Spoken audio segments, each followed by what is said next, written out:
Hello and welcome. Let me pull you close to hear what's waiting in the edges of love and tension, in the spaces between words unspoken and rooms worn thin.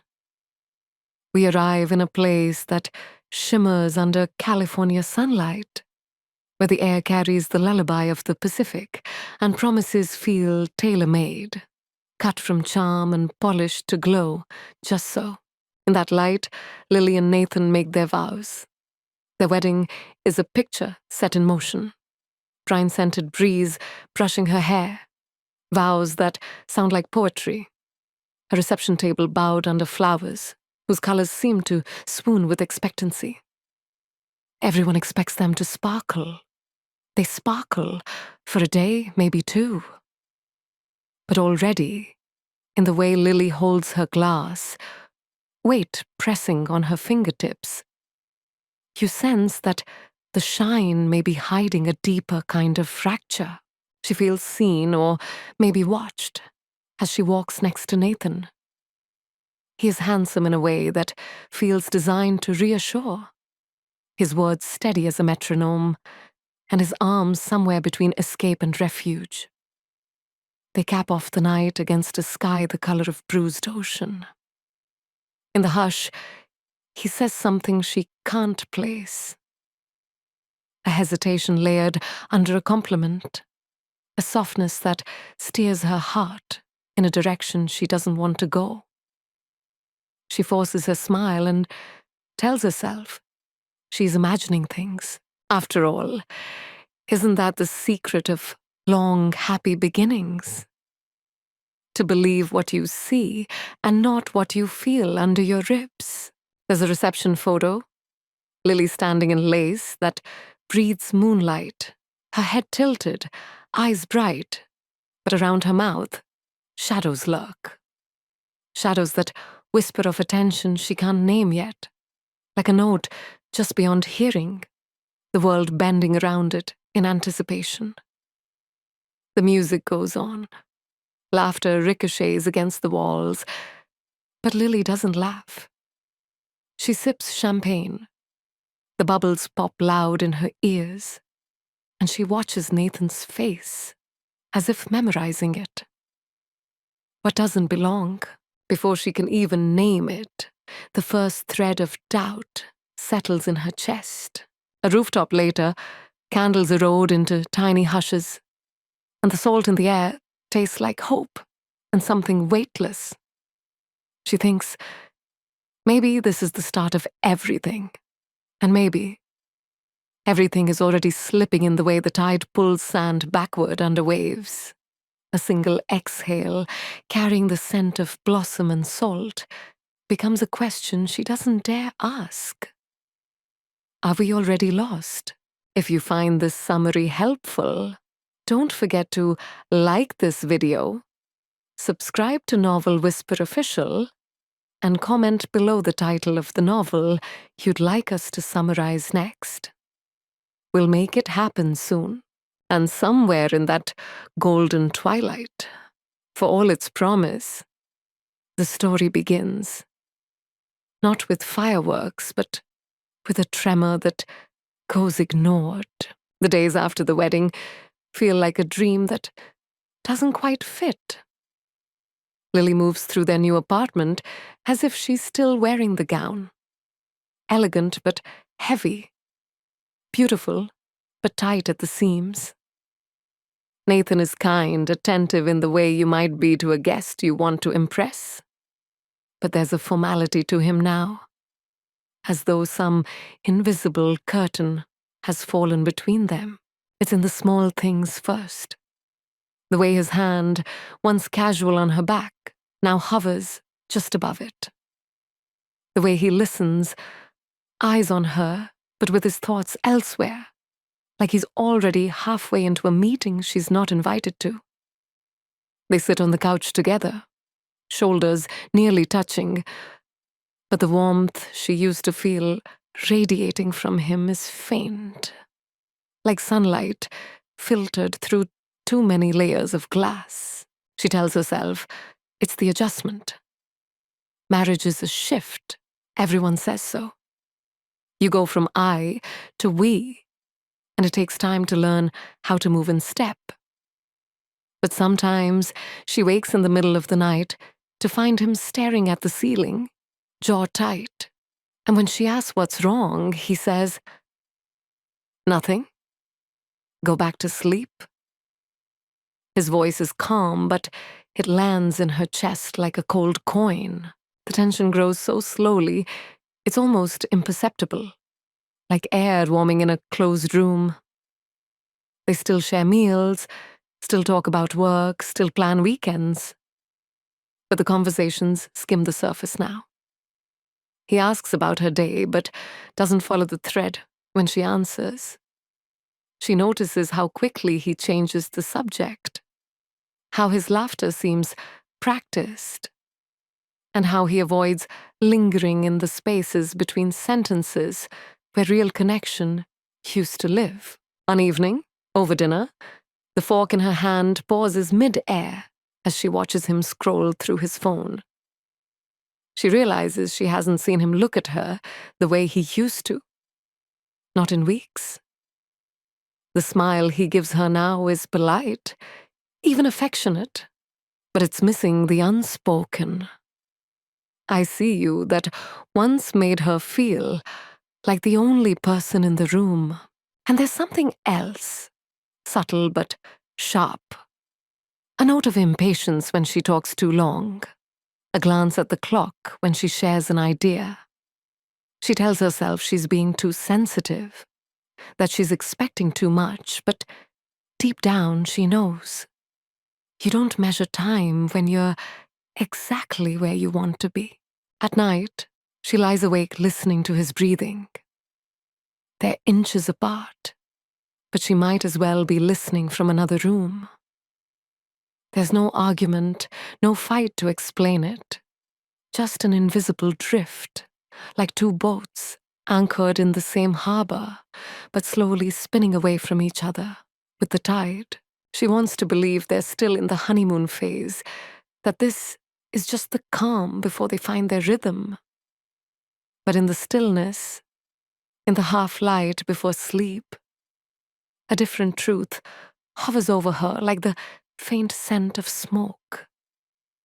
Something is smoldering between them, and if she doesn't name it soon, it will burn quietly until there's nothing left. It starts with a mirror. Not the big one by the closet that flatters and lies, but the thin strip screwed to the inside of the bathroom cabinet. The one that catches you at unkind angles. Lily leans into floss and meets a face she recognizes like a childhood street. Familiar and slightly haunted. Noticing the tired bloom under her eyes, she blames the late nights, the too early mornings, the way the apartment seems to hum with wakefulness, even when both of them are quiet. She closes the cabinet. Behind her, the shower is still fogged from Nathan's turn. His scent, clean, restrained, clinging to the steam, like a signature. He moves through the apartment with a new choreography. The man she married loved a mess in progress. A cookbook splayed open, flour on his knuckles, music too loud for the time of night. This version wipes the counter as he chops, turns the music down before the chorus lands, and eats standing, fork tapping a rhythm that doesn't match the song. When she asks what changed, he says, "Nothing," and smiles a smile that feels designed, like the minimal logo on a black bottle. At work, she's better at pretending. She knows how to stack tasks until the day can't see her.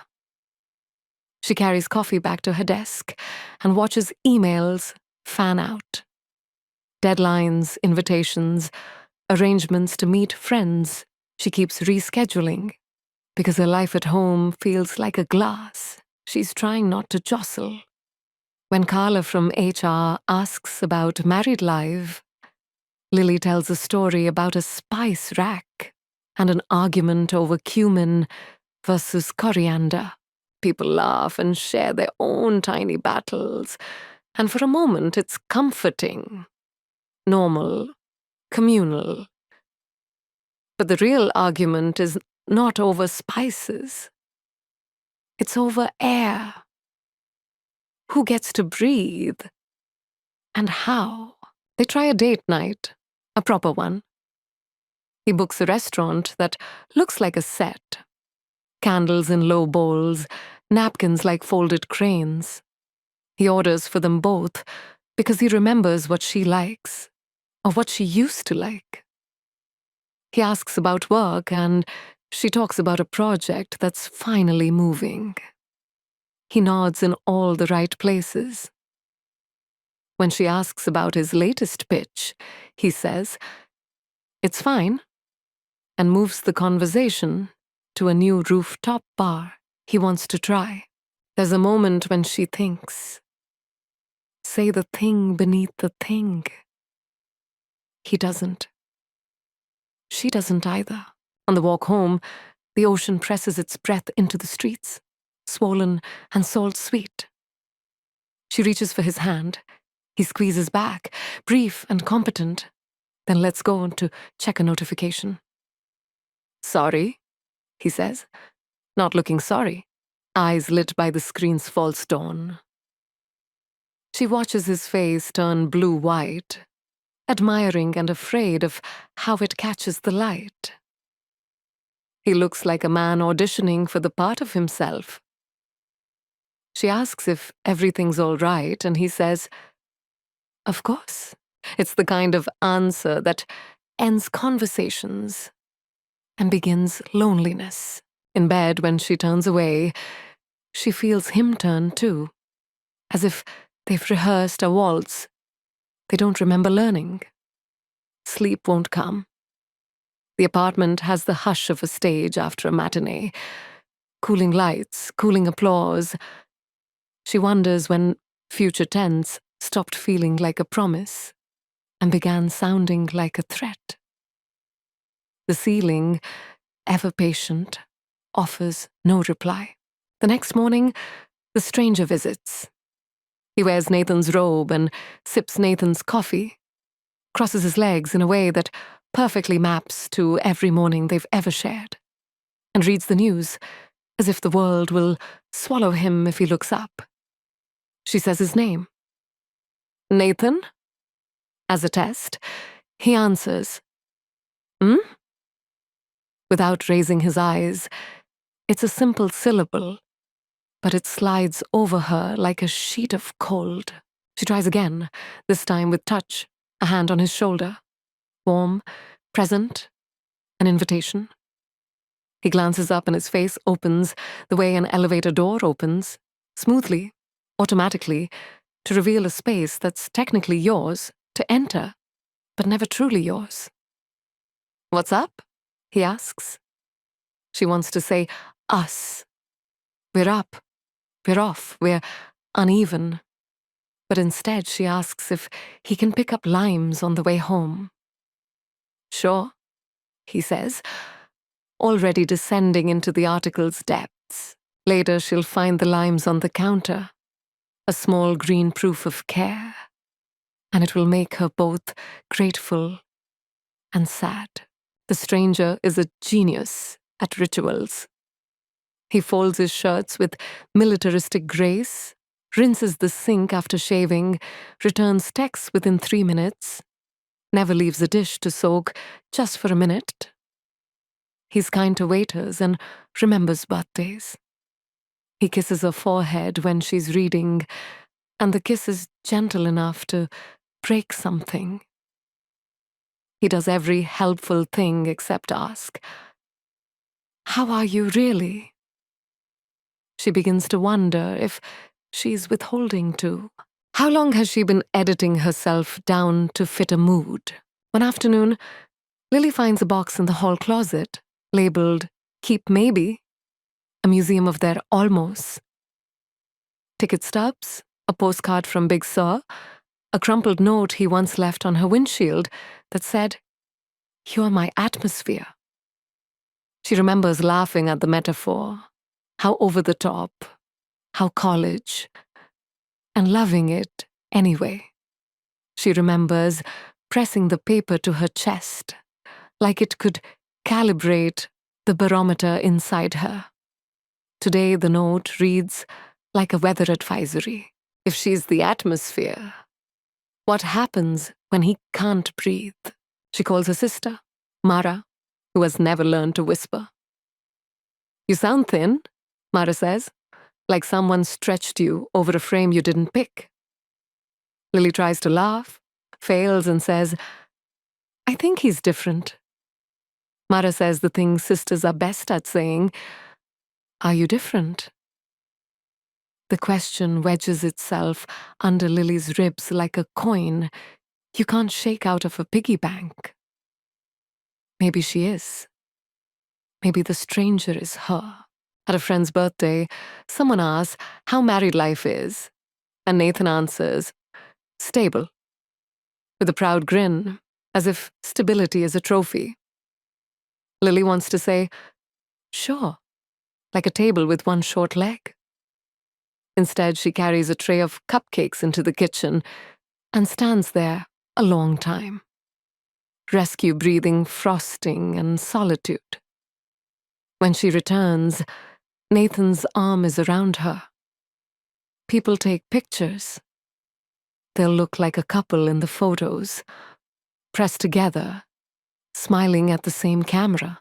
Later, she will study the images and see a tiny slant to her shoulders, as if she's leaning away from something only she can feel. The first real crack shows itself during a storm. Wind grinds against the windows, the power flickers. In the darkness, secrets can afford to talk. Nathan says, conversationally, I might be traveling more this quarter. She says, where? He lists cities like alibis. She asks, for how long? He says, it depends. She says, on what? And he says, on how things go. It is a conversation made entirely of placeholders. She asks, do you want to be here? The silence swells, then shrinks. He finally says, of course. And the of course is a ghost passing through a wall. She dreams that night of a house that keeps losing rooms. She opens a door to find a closet where a kitchen should be, a window where a bed once welcomed her. In the morning, Nathan is already dressed. He looks good. He always looks good. And she thinks, what if I'm making him into a villain because it's easier than admitting I'm scared? She kisses his cheek and tastes cologne. He says, don't wait up. Without meeting her eyes, she tries to locate the moment love became administration. When did care turn into task lists? When did good morning turn into what's on your calendar? She writes in a notebook, something she hasn't done since before the wedding, making a list of things that felt like oxygen.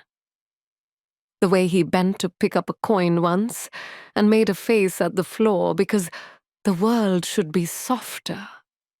The victory dance he did the night they found parking on a Saturday. The way he whispered, you're safe here. After her first panic attack, she reads the list twice and feels worse. Nostalgia is a sweet poison. It shows you the sparkle and hides the sediment. The stranger follows her to the market. She stands in produce and can't decide between cherries that look like polished marbles and the cheaper ones that will bruise by tomorrow. Nathan would have turned it into a game. Blind taste test. Winner gets bragging rights. She buys both and walks home heavy and a little ridiculous. At the corner, she sees him across the street. Not literally, but in the shape of another man's shoulders, in the way the world expects her to cross at the light and not jaywalk alongside her impulse. She waits. The crossing signal changes. She goes. That night, she stands on the balcony while the city unspools.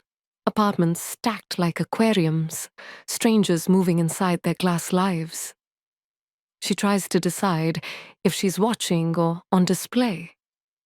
When Nathan steps out, she doesn't turn. "It's chilly," he says, laying a blanket over her shoulders. The gesture is pure kindness. It lands like a curtain. He stands beside her, and they both look out. Two lighthouse keepers sharing a beam, and she wants to say, "I miss you," but the words get lost in the wind. Instead, she says, "Thank you." And the thank you is a receipt. Later, she will swear the transformation was sudden. That one day he was hers, and the next he was a distant relative she couldn't quite place. The truth is closer to weather. Pressure shifted, temperature changed by degrees. Clouds gathered, unremarkable at first, then heavy with rain. She has been walking under this sky for weeks. She just now looks up, the mirror again. Late, when the apartment is only humming and the city's pulse has slowed to something like a heartbeat. She leans into the thin strip inside the cabinet and says, quietly, "Who are you?" The face in the glass does not answer. Behind the closed door, toothpaste, aspirin, bandages, all the small remedies a life keeps handy for the obvious hurts. She closes it on her reflection and chooses the dark instead. In bed, Nathan murmurs her name in sleep, and for an instant she believes in the old story. His voice holds warmth, the unguarded kind. She almost wakes him. Almost, then doesn't. Tomorrow, he'll be the stranger in the robe again. For now, she lets the syllables of her name move through the room like a tide. It doesn't fix anything. It makes the absence legible. Morning will come. They will make coffee.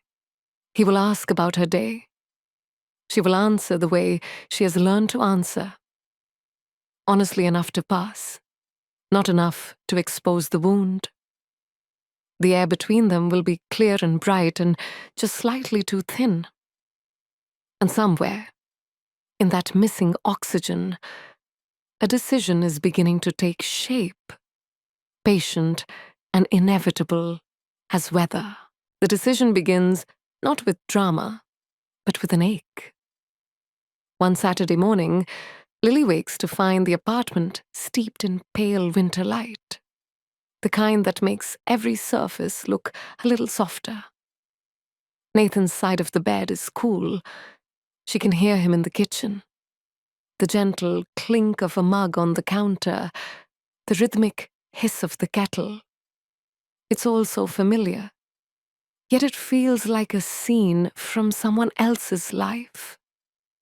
Like she's watching her own marriage through a shop window. She walks in barefoot, still wrapped in the throw blanket, and he greets her with a smile that almost reaches his eyes. "Tea?" he asks, holding up the mug. She nods. They move around each other in silence, each step a careful negotiation, as though they've both forgotten how to simply share space without thinking about it. When she takes the first sip, he starts talking about work travel again. Not just one trip, several. A string of cities she's never visited. Some she's never even heard of. "It'll be good for the company," he says. "Good for me." His voice is steady, reasonable, but she hears the subtext. "I need to be away." "Will you be gone long?" she asks, keeping her tone light. "Depends," he says, not meeting her eyes. "Could be a week, could be longer." Something in her sinks. Not a plummet, just a slow, inevitable settling. She realizes she's been preparing for this without admitting it. The way she's been cooking meals that can be eaten alone, folding laundry into her own drawers first, falling asleep with a book still open on her chest, instead of waiting for him to come to bed. It's as if some quiet, practical part of her has been making arrangements for his absence all along. That afternoon, she goes for a walk to clear her head. The streets are damp from last night's rain, and the air smells faintly of petrichor and car exhaust. She passes a bookstore and ducks in without thinking. It's warmer inside, the kind of heat that smells like paper and coffee. She wanders until her fingers trail over a paperback with a worn spine, an old novel she used to love in college. She buys it, carries it to a nearby cafe, and reads for hours. It's startling how easily she falls back into herself, how the voice of the book drowns out the static that has been humming in her head for months. When she finally looks up, the sky outside has turned to a wash of amber and blue. She walks home slowly, savoring the way the city feels more like hers when she's moving through it alone.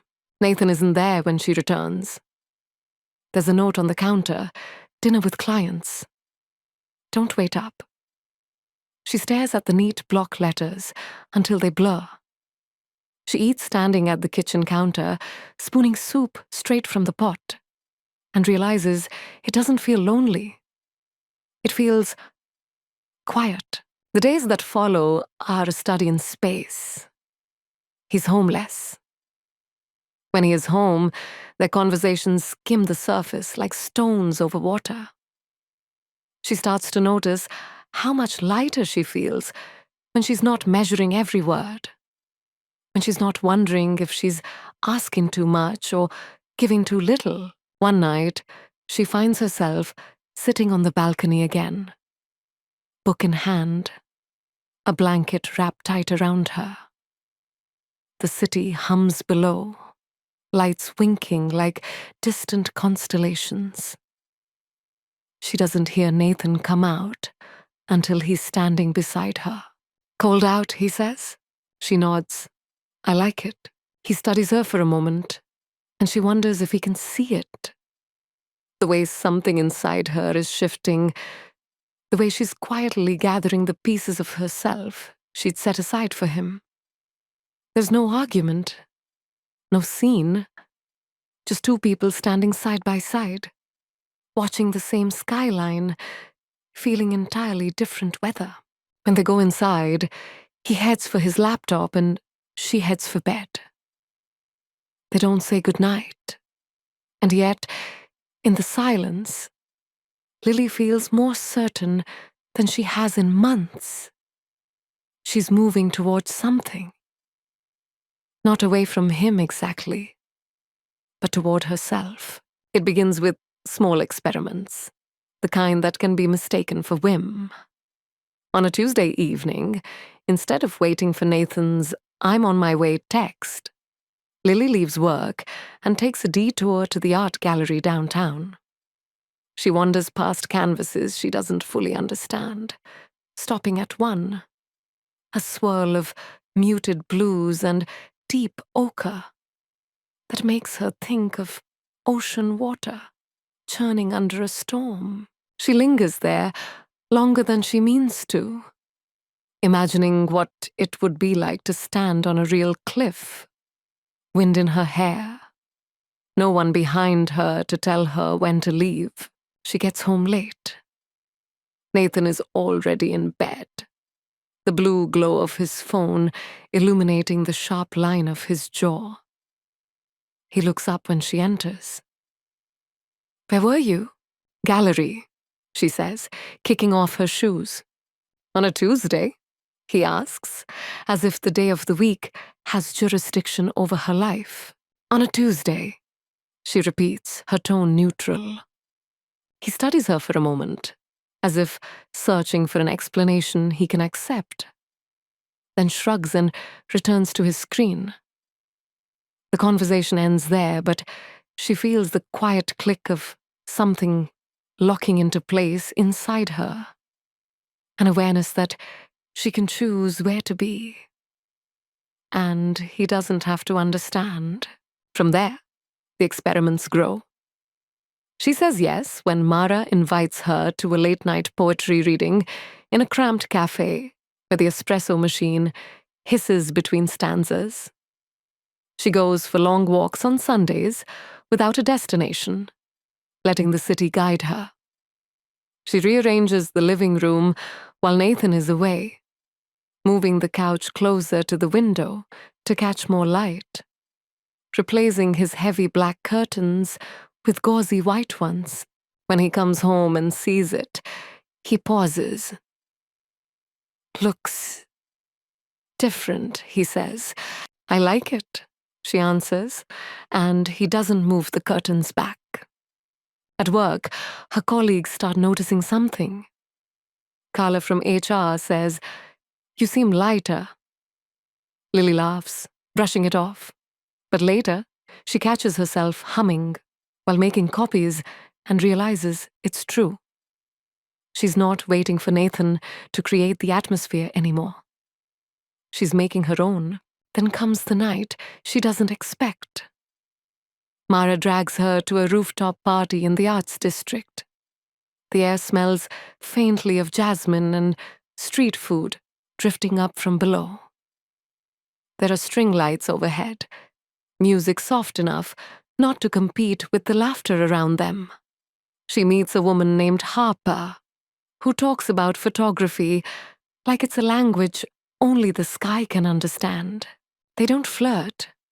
Not exactly. But there's a warmth in Harper's eyes that makes Lily feel visible in a way she hasn't in months. Driving home, Mara teases her, but Lily shakes her head. "It wasn't like that," she says, though a part of her wonders why she's still thinking about Harper's laugh. Nathan is asleep when she gets in, his back to her, his breathing deep and steady. She lies awake staring at the ceiling, feeling the shape of the night still wrapped around her, realizing that she's starting to live a second life, the one that exists entirely when he isn't there. One rainy afternoon, she finds the old keep maybe box again. This time she digs deeper, pulling out an envelope she's never opened. Inside is a letter Nathan wrote during their first year together, back when he thought putting feelings into words was worth the risk. "You are my weather," it says in his uneven handwriting. "Without you, I wouldn't know what to wear." She reads it 3 times, searching for the man who wrote it, wondering if he's still somewhere under the stranger she lives with. But the thought doesn't make her cry this time. Instead, it makes her want to write her own letter. Not to him, but to herself. She does it that night, in the quiet, after he's fallen asleep, pen scratching across the page. You are your own atmosphere. You decide the seasons, you choose the storms. When she's done, she folds it and slips it into the box. A secret among old secrets, a seed. It isn't a grand betrayal that tips the balance. It's a Tuesday that arrives gray and leaves gray, the kind of day you'd forget if it didn't quietly change your life. Lily works late because the office is warm and fluorescent and uncomplicated. When she finally steps out, the city is slick with a mist, too light to be rain. She walks without hurrying, letting the street lights smear into soft halos, and feels something unmistakable. She is not rushing home. The realization lands with a hush, not a thud. By the time she reaches their building, she's rehearsed nothing and decided everything. Nathan is on the couch with his laptop, haloed by that cool blue light that has become their third roommate. He looks up as she enters, wears a smile that might as well be a screensaver, and says, "Hey, you're late." She hears the statement for what it is, a ledger entry, and sets her bag down slowly, like she's placing a fragile object. "Carla's audit ran long," she says, then adds, because she promised herself she would speak like she lives here. "And I stopped for soup." She lifts the paper bag like evidence of a life that does not need explanation. "That place on Wilshire?" he asks, casual in the way that pretends to be intimacy. "At the one on 8th, she says, and watches a tiny crease appear between his brows. He always forgets the places she loves, unless he loved them first. It no longer feels like an indictment. It feels like weather data. He pats the cushion beside him. She doesn't sit. "I'm going to eat on the balcony," she says. "Smells like rain." "You and your rain," he says, fondness arranged neatly across his face, and turns back to the screen. Outside, the city hums its low, patient song. She eats standing, spoon-tapping the rim of the container, watching strangers lift umbrellas in unison when the mist thickens like a shared decision. When she goes back in, Nathan has closed the laptop. He's waiting, and not the way people wait because they missed you. The way people wait because they want to set an agenda. "I booked the flights," he says, as if they'd been discussing it all week. "3 cities, back to back. It's going to be..." He searches for a word that flatters him. "Big." "For you?" she asks softly. "For us?" he says, and she hears the old promise in the new packaging and feels the same ache. How often "for us" means "for my version of us." He outlines dates, hotels, metrics. The words stack like a tower. She sets her spoon down because she needs her hands free. "I'm not coming to Chicago," she says. The tower wobbles. "What?" "I'm not coming," she repeats, grateful for the repetition because it makes a path through the room. "I'll hold down things here. I have my own life." She doesn't apologize for the word. Silence pulls a chair. He blinks, then smiles, as if this is a debate club exercise. "You hate being alone when I travel." She thinks of the rooftop party, of Harper's laugh, of the letter she wrote to herself. "I don't," she says. "Not anymore." Something flickers in his eyes she can't name. Pride's shadow, maybe. "Is this about the curtains and your walks?" "Lily, come on, we're a unit. We make decisions together." "We haven't been," she says. The truth arrives calm like a tide. "You've been making decisions, and I've been adjusting." He exhales through his nose, laughing without humor. "So now you're punishing me by staying?" "I'm not punishing you," she says. "I'm choosing me." The sentence surprises them both with how quietly it stands there. He leans back, as if distance can shrink it. "Okay," he says finally, like a man conceding a chess move he didn't see. "Then we go to dinner. Tonight. Talk like adults." They go to a place with dim lights and a host who knows Nathan's name. The table is a small island in a sea of other couples performing competence. She orders the first thing on the menu because she's tired of choosing within someone else's frame. He orders for himself with the confidence of a regular. The bread comes warm. The conversation does not.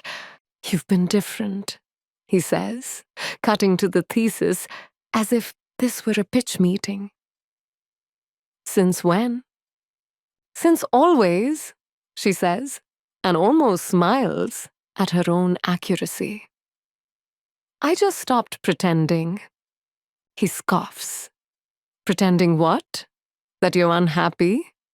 Because this—" He gestures at the air between them, the wine, the linen, the good intentions.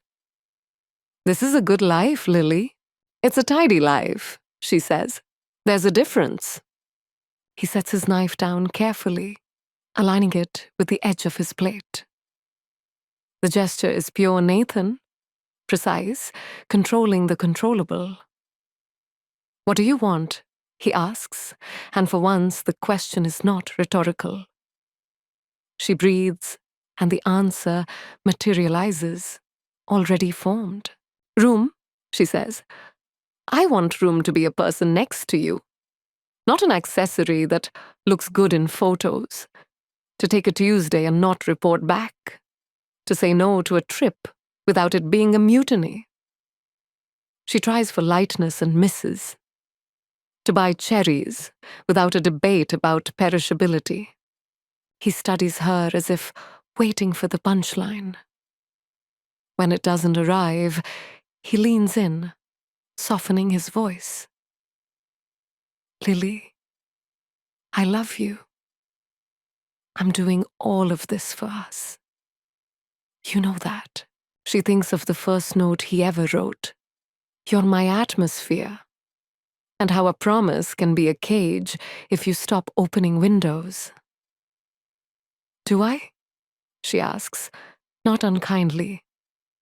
"Because lately, it feels like you love the version of us that fits inside your calendar." His jaw works. He looks down at his plate, untouched. "I'm trying," he says. "I know," she says, and means it. That's the bruise. Effort without listening. But trying to keep a thing the same isn't the same as trying to know me. He sits back, defeated in the specific way people are when they lose a script. Their food arrives and cools between them. The waiter refills their water with the gravity of a sacrament. They eat, because eating is easier than speaking. Later, in the ride home, the driver's playlist is a soft wash of songs about leaving and staying. The car smells like pine and someone else's cologne. Lily looks out the window and catalogues lights instead of thoughts. Nathan's hand sits between them, like a question neither of them can afford to answer wrong. At home, he goes to the office and pretends to check emails. She goes to the bedroom and doesn't pretend to sleep. When he finally joins her, the bed groans, taking sides.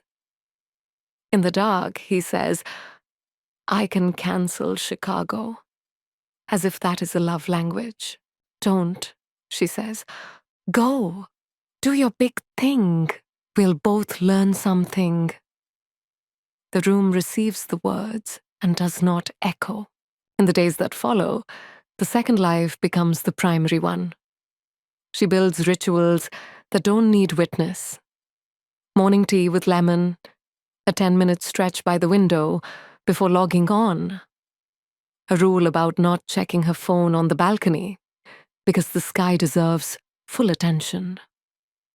At work, she volunteers for a cross-team project that scares her a little.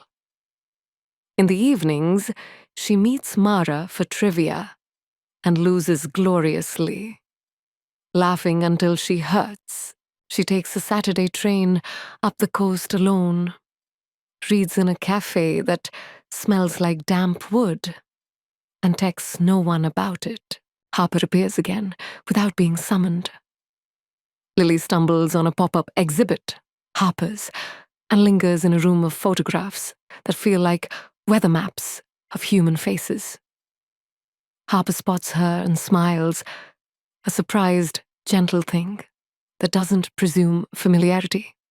They stand before a portrait of a woman mid-laugh, raindrops jeweled in her hair. "What do you see?" Harper asks. "Permission," Lily says, before she can weigh it.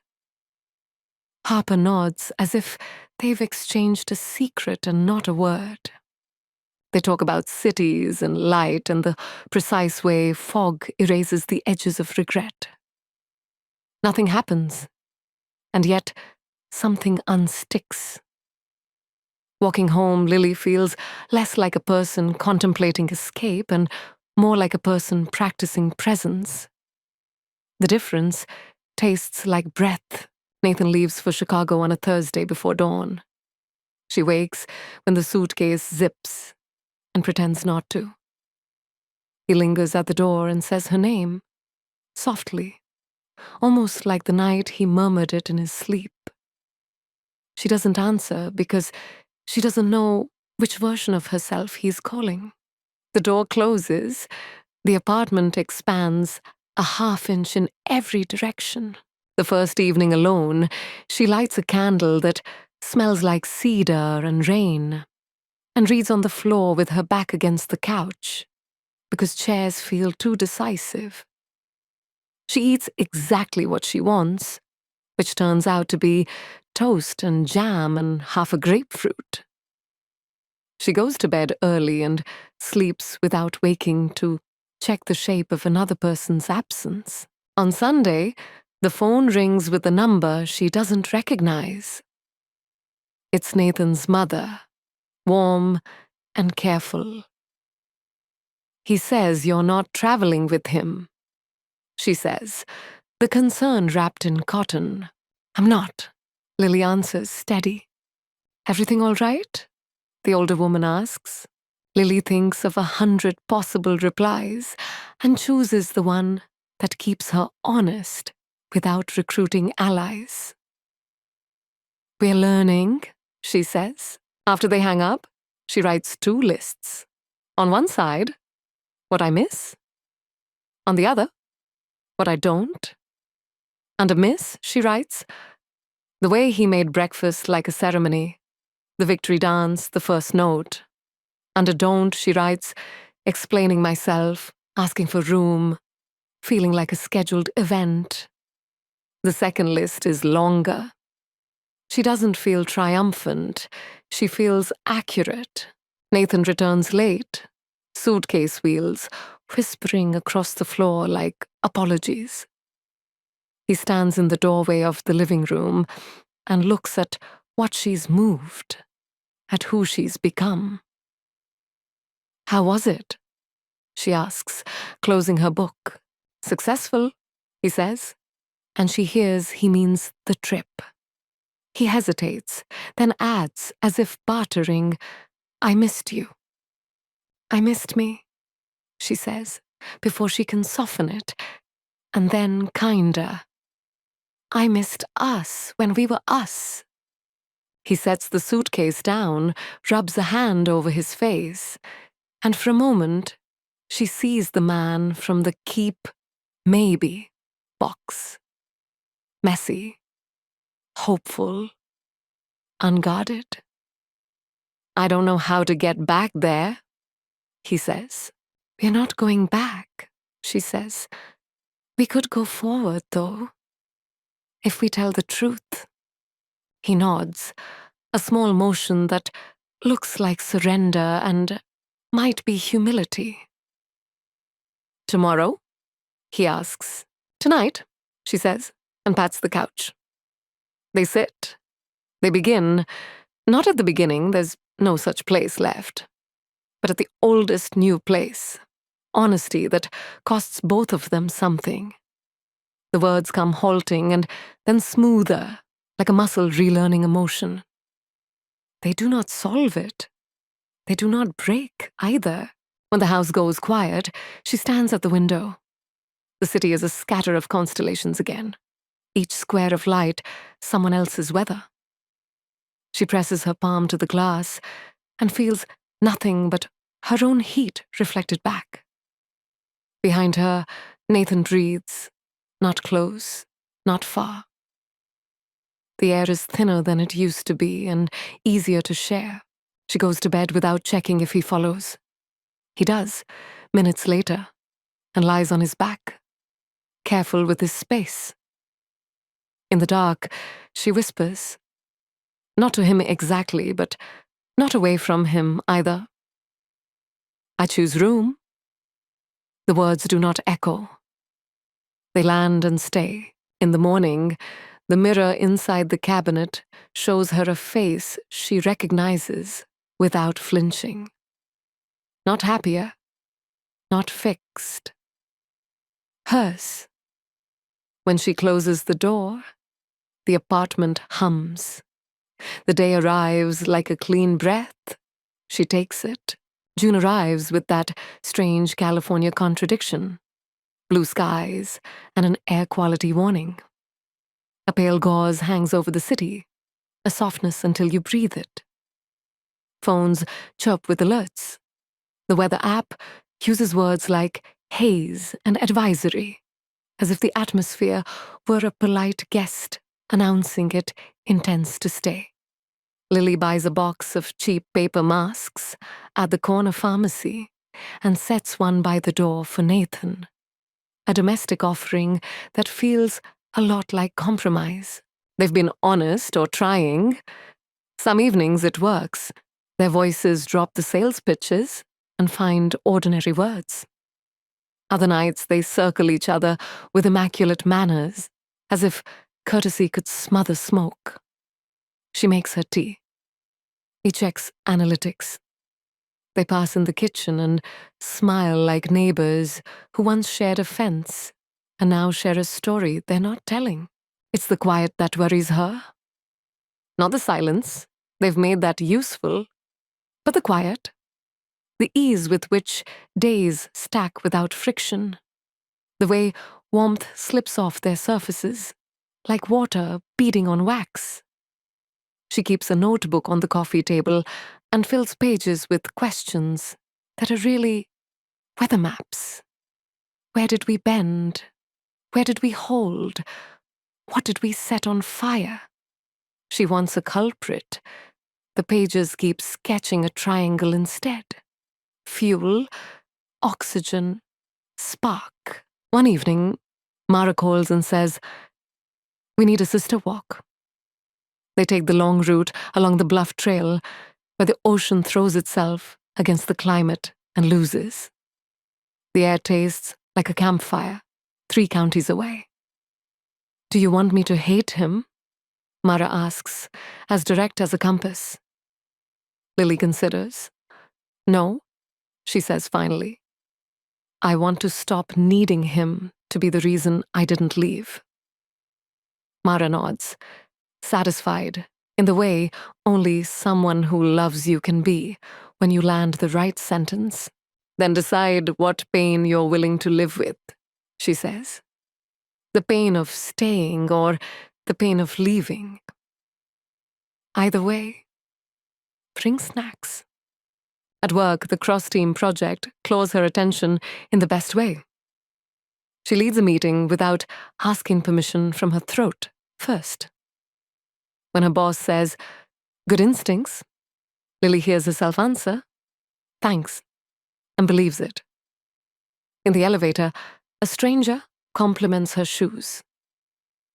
Lily says, "They're comfortable," and later recognizes the small miracle of having chosen something just because it felt good. The night the smoke finally creeps indoors, it begins with a chirp. A smoke detector somewhere in the apartment decides its battery is mortal and starts crying out at exact, maddening intervals. Nathan is on a video call, wearing the voice he uses when he wants people to invest in him. Lily stands on a chair and swats at the detector with a broom like a cartoon witch battling a bat. The chirp continues, holy and indifferent. "Can you—" she starts, pointing with the broom. Nathan holds up a finger, the universal sign for, let me finish being important. Something inside Lily flares. Not rage exactly, but a heat that refuses to be tidied. She climbs down, finds the step stool, and swings open the detector. The battery compartment resists.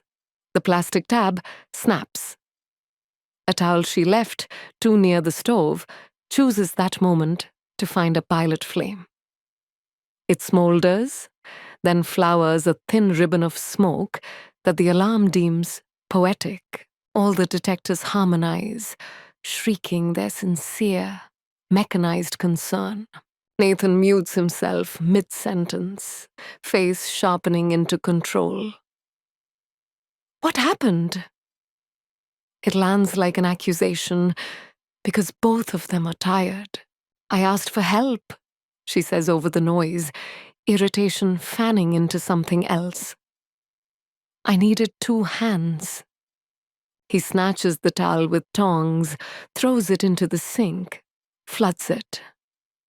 Water hisses the way relief does. The alarms keep wailing, honest overachievers. He yanks a chair under the loudest one and twists the battery free. Blessed silence pours in.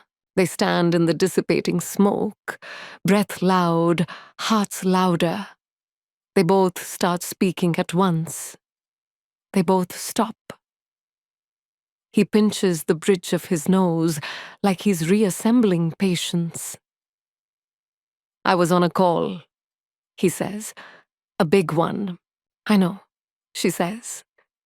And the I know carries 3 months of Tuesday nights and a lifetime of not asking for a second time. I needed you anyway. He exhales. Why does everything feel like a test lately? Like I'm always failing something I can't see. Because we keep grading each other on different rubrics, she says, before her diplomacy can find a softer verb. He laughs, one sharp syllable.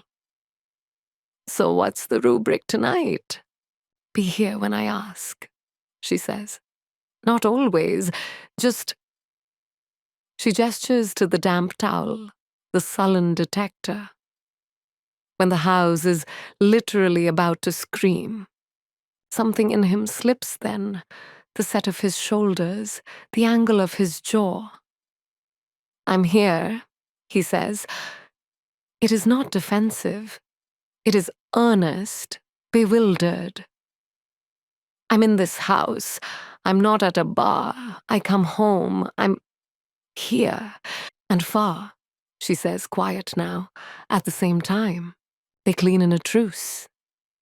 He opens windows. She fans the air with the cutting board, because that's the tool within reach. When they're done, they eat over the sink like college kids, laughing once, small and real, at the absurdity of chewing through smoke. It should feel like victory. It feels like intermission. Later, he stands in the doorway with the detector in his hand and says, we should replace all of them. Do it right. She nods, hearing the kindness in the task, the way he turns fear into maintenance. He's good at fixing things that admit they're broken. People are less forthcoming. That night, they try the honest place again. The conversation is better. Their mouths are tired from alarms, but the content is the same. He wants structure. She wants sky. He wants to be good at this. She wants to stop being grateful for the bare minimum of being seen. They talk until the words turn into sighs. They end up holding hands like 2 diplomats after a summit. Grateful, wary, a little in love with the effort. Sleep skims her. When it finally takes her under, it brings a dream she recognizes as a metaphor, even while dreaming it. She and Nathan stand in a field of dry grass that rustles like whispers. A match lies between them. Neither of them strikes it. The sun is hot enough to do the job all by itself. She wakes with her throat lined in ash. In the morning, the city is a postcard of apocalyptic beauty, the kind of golden haze Instagram rewards and lungs resent. Lily puts on one of the paper masks and walks to the cafe because routine has become her candle against this fog. Harper is there, camera on the table, fingers wrapped around a mug, like it's a small animal. "You smell like cedar," Harper says, smiling. "Smoke detector concert," Lily answers. "Front row." They talk like acquaintances who might be friends. Harper says, "I've been shooting the haze, the way it makes everything look honest and unreal at the same time." Lily says, "That's marriage," before she can leash the thought. Harper doesn't flinch or pry. She just nods in that slow way artists do when you've named a thing correctly. "What do you do when the picture keeps lying?" Lily asks, surprising herself again with her own aim. "I change the light," Harper says, "or I admit it's not a picture worth taking." On the walk back, her phone vibrates with a text from Nathan. "Dinner? With team? Late." Lily reads it twice and does not inventory the emotions that arrive. She buys cherries at the market, the good ones, and eats half the bag on the way home, fingers red, sweetness a small riot. She throws the stems away, one by one, like sacrifices to a minor god. At home, the apartment is an aquarium of amber. She opens the keep maybe box and takes out the note. "You're my atmosphere." She sits at the table with a pen. Under his sentence, she writes, "Then breathe with me, not around me." She leaves the paper there and waits to see if it changes the oxygen. It doesn't. Words rarely do that alone. That night, the building's fire alarm blares. False, a glitch the super will apologize for in the morning. Driving everyone into the hall in pajamas and irritation. A kid cries, an old man swears in 3 languages. Lily and Nathan stand barefoot on cool tile, shoulders touching because the corridor is narrow, and watch their neighbors build a temporary community out of complaint. The alarm cuts. The herd disperses. Nathan looks at her and says, "We could try counseling." The words sound borrowed, like a quote he's not sure fits. For the first time in days, she feels a clean breeze in her ribs. "We could," she says. They find a therapist in a sunny office with too many ferns. The first session is awkward theater. They audition for their own parts and forget their lines. By the third, they begin telling the truth faster. He admits control soothes him, the way rhythm soothes drummers. She admits approval has been her drug of choice since childhood, and withdrawals make her mean. The therapist says, "It sounds like you both keep dousing sparks, and then lighting new ones out of habit." They laugh because it's easier than crying. They don't fix it there either. But new language appears, repair, rupture, capacity. He says, "When you say room, I hear leave." And she says, "When you say us, I hear me." And neither of them is wrong. They practice pauses, which turns out to be a skill like any other, learned by repetition until it looks like grace. On the walk home from one session, the wind shifts and the sky goes startlingly clear, as if someone changed a filter while they weren't looking. People look up from their phones. Drivers roll down windows. A woman on a stoop says to no one, "Finally." with a reverence reserved for rain after drought. Lily breathes and tastes nothing but air. That night in bed, Nathan says, "I don't know if we can go back to how we were." "We shouldn't," she says. "It's not unkind, it's geometry." "I don't know where we go, though." He nods in the dark. I keep thinking about that fire triangle from middle school. Fuel, oxygen, heat. She smiles into the pillow. "We've got all three." He laughs low, almost fond. "So what do we put a lid on?" Lily's answer surprises her by arriving without argument. "Blame," she says. "Let's stop feeding the part that wants a villain." They lie there, awake, a long time. The apartment hums, refrigerator, water heater, luck. Somewhere beyond the window, sirens slide through intersections and then are gone. The city breathes a little easier. So does she. The quiet returns, but it doesn't feel like dread tonight. It feels like a pause before a chord resolves. In the morning, she stands at the thin mirror inside the cabinet and meets her own eyes. The woman who looks back is not certain and not defeated. She is someone standing in a field under a risky sky, holding a match she did not strike. The weather will not choose itself. She closes the cabinet and steps into the day. The first clear morning arrives like a dare. The haze lifts overnight, and when Lily opens the balcony door, the city is all edges.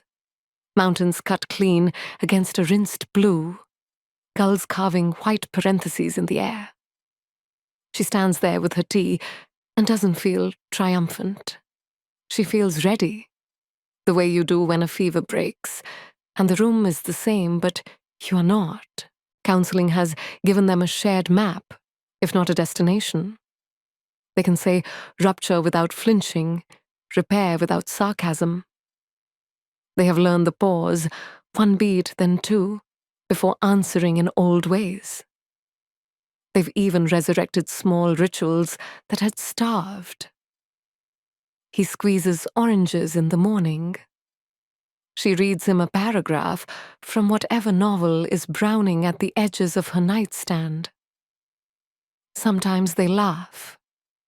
Sometimes the silence between them feels like good soil, and still, something, call it weather, call it wisdom, keeps laying the same forecast on her chest. They can name the air between them now. They cannot change its pressure. A week after the sky clears, their therapist asks a question so simple, it steals the oxygen. What would choosing each other look like now? Not then, not someday. Today, Lily and Nathan go home with the question riding shotgun. It climbs the stairs with them, sits on the counter while they chop vegetables, leans against the doorframe as they do the dishes with sleeves rolled. After dinner, they carry it to the couch, and instead of turning on a show to make the room agree to be easy, they sit in the hum and ask out loud what they have been writing in their private notebooks. "What does choosing me look like for you?" she asks. He exhales, long. "Small things," he says, voice careful, but true. Turning off the screen when you ask for help the first time. Not scheduling us like a deliverable. Admitting when I'm scared that my good life isn't good enough. He swallows. And big things. Saying yes to a future that might look messier than my plan. "And then choosing you?" she asks, surprised at how quickly the answer rises. "Letting your structure be a kindness, not a cage. Not moving the couch just to prove I can. Letting you carry some things without feeling like I disappear." She looks at her hands. "And telling you when I'm lonely before I've already written our obituary." They nod in the way people nod when grammar lines up, but meaning won't move. The room feels honest and unsolved. Nathan takes a breath, the kind that looks like standing on a new shore and not yet stepping. "What would choosing apart look like?" he says softly. The word doesn't explode. It doesn't even echo. It lands and stays, and the room keeps breathing. Lily feels the oddest sensation, grief arriving arm in arm with relief, like two friends who called each other to compare outfits and chose the same dress. "Kind," she says, surprised to hear her voice steady. "Slow. No villains." She musters a smile. "Snacks per Mara's direction." They take a week and call it a trial separation because naming it makes the floor feel less like water. They stay in the same place, 2 rooms, new rules. They sleep in different beds. They don't police each other's calendars. They eat together on purpose twice. On the 3rd night, they've walked to get ice cream because the heat presses down and childhood helps. They talk about nonsense, street dogs, a stranger's spectacular hat. They return home lighter and no closer. A few days later, he says, "We should find separate apartments." She nods and does not crumple. They tell people in a slow circle outward. Mara first, who arrives with a grocery bag and a non-judgmental face, and cleans the fridge like courage is contagious. His mother next, careful and kind, who cries once on the phone, and then sends Lily a recipe for lemon bars, for difficult afternoons. Carla from HR gets the briefest version and a hug in the break room that smells like paper and peppermint gum. Harper hears it by accident in a cafe line when Lily says, "Just 1 coffee." And the barista, who has known them as a unit, looks confused. Harper puts a hand on Lily's elbow, the barest pressure. No questions, just a warm, human comma. Their dividing is mostly logistics and moments that try to be scenes, but settle for small aches. They sort the keep maybe box together on the living room rug, like archaeologists who know they will publish separate papers. Ticket stubs go to the pile called past, postcards to the pile called story, the note, "You're my atmosphere," to the pile called myth. Lily takes a photo of it before slipping the paper back into the box and closing the lid. A ceremony for the version of them that needed metaphors to breathe. Nathan finds a 1-bedroom 6 blocks away with a stubborn lemon tree in the courtyard. Lily keeps the apartment because the light suits her, and also because starting over in a new set of rooms with the old air is a trick she doesn't trust herself not to try. On moving day, they carry boxes without narrating, sweat through good shirts, argue gently about whether the plant can tolerate the back seat. Mara shows up with a toolbox and zero patience for sentimentality. Lefty-loosey, righty-tighty, but emotionally. When the last box goes, Nathan stands in the doorway and looks at the life they made, minus his toothbrush, minus his shoes by the door. He opens his mouth and closes it.